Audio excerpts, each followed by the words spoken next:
Okay, a little shop update. Got a couple of things going on. As I mentioned in a previous video, I had taken a trip last Monday or last Friday. So I'll show part of that. Um, there was another trip that I made during the week, and I'll explain that and show that. So let me start out with a clip of the one from last Friday, just a little brief video of on the trip down there, and I'll explain after the clip is.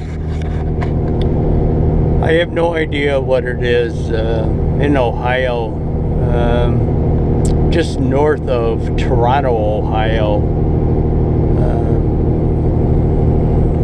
Still don't know what it is. Said the name of a Samuel's plant, but have no idea. Coal mine? Maybe a power plant. Maybe it's a coal power plant.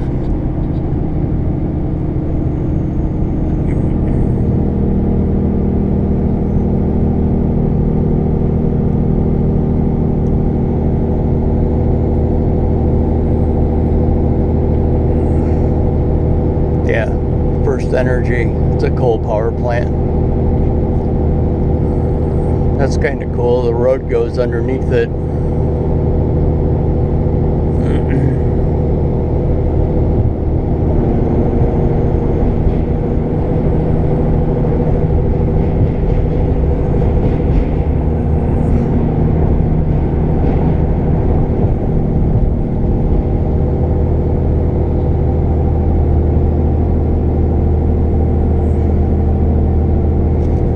All done.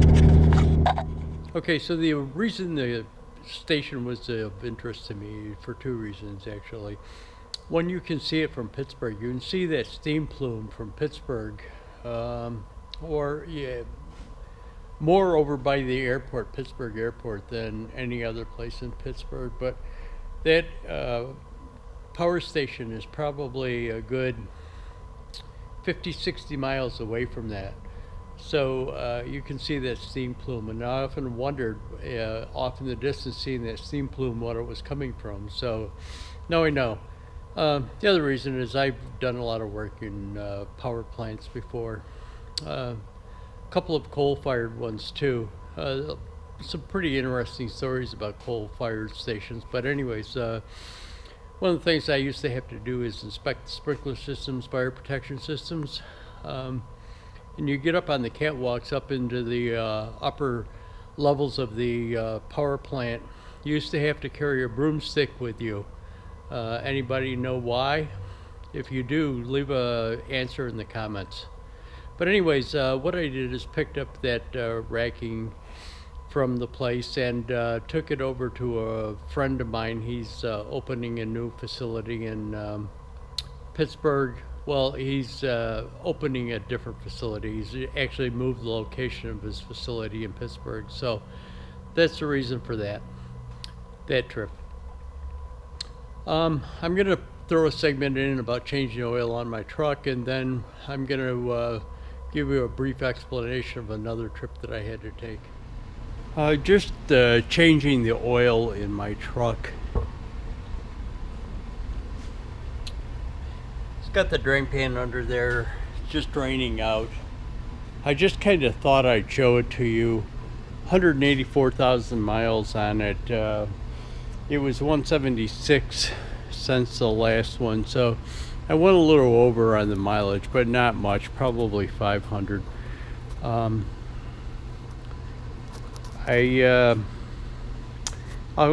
take you over and show you kind of what I use. I'll bring you back here. What I use for oil is Rotella T4. It's 1540 weight. I get that at Tractor Supply on sale all the time. And then for the oil filter, I use a Napa filter. Now, these Napa filters are actually made by Wix, which is a good oil filter manufacturer. So I get the Platinum brand Napa oil filter. And again, you know, the Dodge book calls for the oil to be changed every 7,600 miles, and I stick with that pretty religiously. Now, if that same engine had been put in a medium-duty truck, the oil interval changes on it would have been 10,000. So I'm well within the range of it. In case anybody was wondering how I got it out of the 5-gallon pail and measured out 3 gallons, what I did is I bought this, it's actually an oil filler jar. I'm not even sure where I got it. I don't remember where I got it. Probably an auto parts store. But anyways, I measured out an increment of 1.5 gallons. So I'll fill that up twice and do it. What I do is fill it up the first time and then pre-fill the oil filter. I have a bottom mount oil filter so that I can do that. A lot of newer or other vehicles have side mounts, or actually a gas engine, the Jeep engine has a top mount thing, so the thing goes in upside down, so you can't do it on them. But anyways, I pre-charge that oil filter just so that it gets circulation a lot faster and the oil circulation a lot faster in the engine when I start it. Okay, so the next clip is going to be my trailer showing some hoppers, support legs. I don't know what you're going to call them. They're not really motors, but they're the hoppers are for plastic pellets, and the hoppers feed an injection mold to mold plastic parts. So I don't think they're really motors. I think it's more of a vacuum or a blower system that's used in it. But anyways, the hoppers, the legs, and those units are on my trailer. What happened is I picked them up from a guy and I had to take them to Morristown, Tennessee. And I picked them up from the guy, and I was kind of under the opinion that he had them taken apart and down and ready to load onto the trailer, and I get there and that wasn't the case at all. So I actually ended up having to help him take them apart, put them on the trailer, and then he was really picky about the way that they were going to be loaded so that they didn't get damaged at all. But he I think he overthought the whole situation. So I ended up loading them there, driving about 10 miles back to my shop and reloading the whole thing after I got back to my shop to make it right for the trip down there. It was around 635 miles, 650 miles, somewhere around there, down to Tennessee. So I wanted to make sure they were on there good. But here's a clip of the trailer. I'll show you, maybe afterwards I'll talk about it. I'll put a couple of pics. I didn't videotape it unloading them, but I did take a couple of pictures of the trailer at the plant down in Tennessee. Okay, so these are those hoppers that I had to pick up. What we had to do is bring them back into my shop and restrap everything down. The guy that owns them or selling them,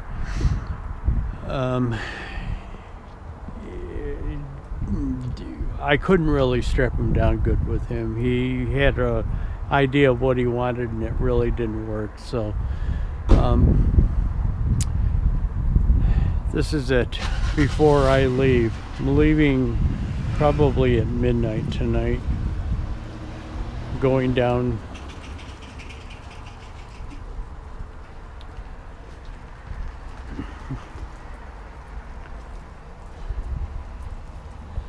okay, that's it. Okay, so there was that brief clip of the hoppers on the trailer, and what I'm going to do is I'll throw up a couple of pics here of the trailer after I got to Tennessee. Kind of the reason why I took those pics wasn't because of posting them on the YouTube, but I had actually taken the pics because when I left here, it was 22 degrees, and I still got like 2 feet of snow in my backyard from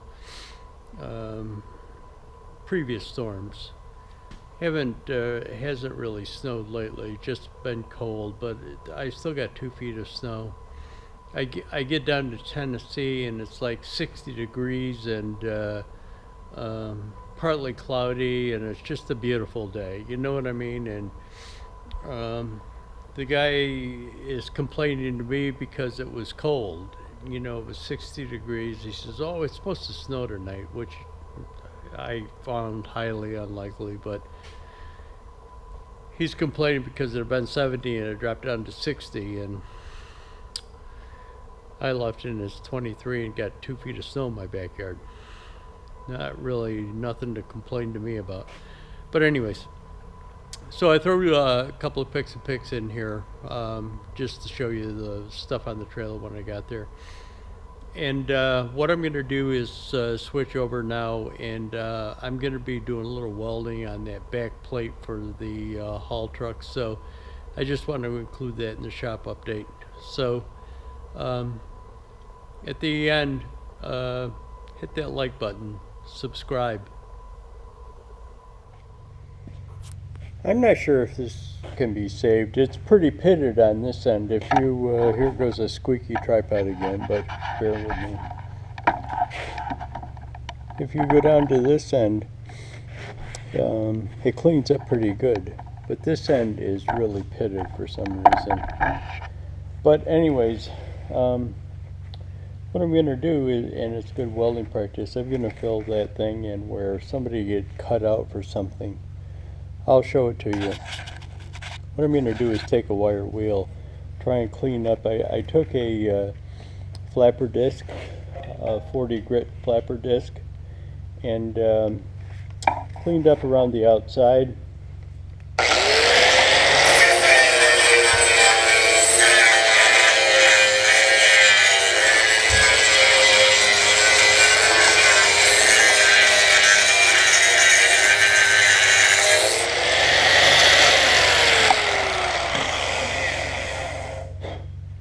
Now what I'll try and do is take a little bit of a wire wheel and get down in there so I can get some good penetration and sticking power on that thing.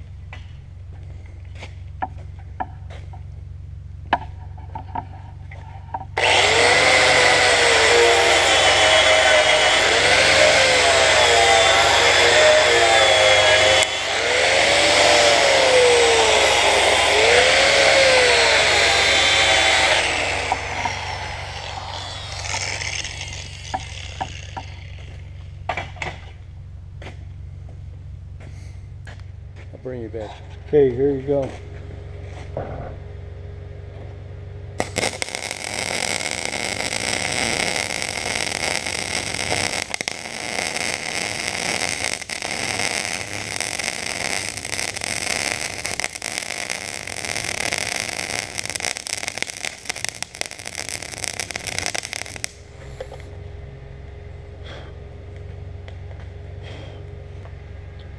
I turned that welder up just a little bit.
What I had to do is stitch it up a little bit to fill in that big gap, just so I can get some backing behind it.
I don't know whether you can see it, but I've got like a hole in there where there's grease and stuff, and what I'm probably going to do is just stitch it to try and get it to fill up.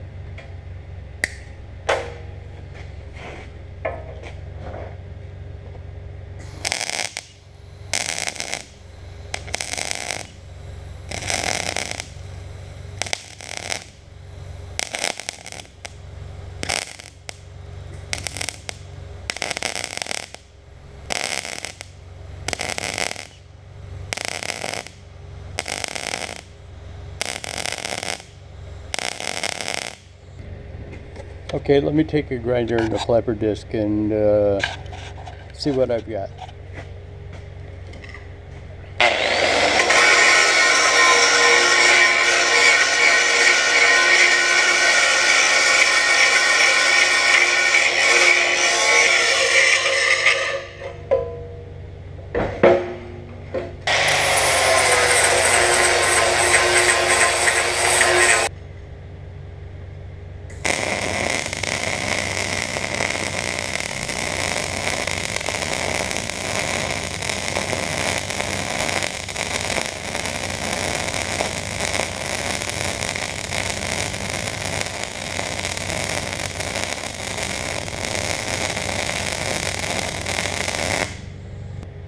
What I did is wove that back and forth.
Okay, I'm probably going to let it cool overnight, and then I'll grind it down, and I'll bring you back and show it to you. Now, the only problem, you know what's going to happen, is this has got that dimpled, pitted look, and where I grind that off is going to be smooth, but that can't be helped.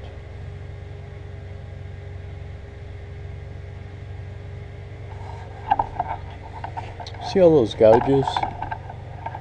That's when we loaded it on my trailer. He pushed it on with a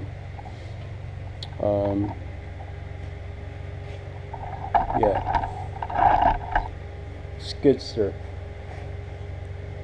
The forks on a skidster. Got all those gouges in there. Doesn't matter to me.